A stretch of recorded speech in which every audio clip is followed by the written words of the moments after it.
Be replacing the oil return line today. See it?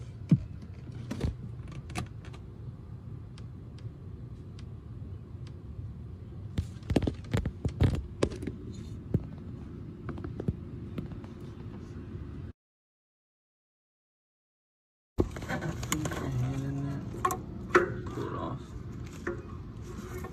And that's done. Now we gotta remove. Now we gotta remove that one. Remove two 10mm bolts. Comes off.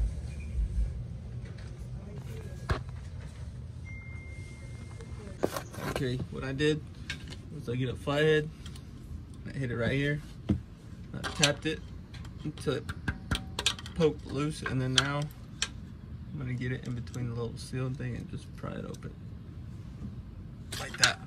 Look at that. Look. So watch this.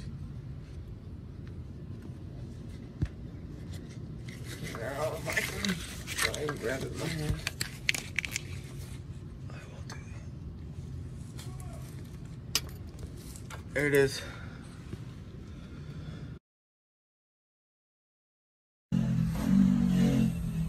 So this is gonna be the before and after. The new.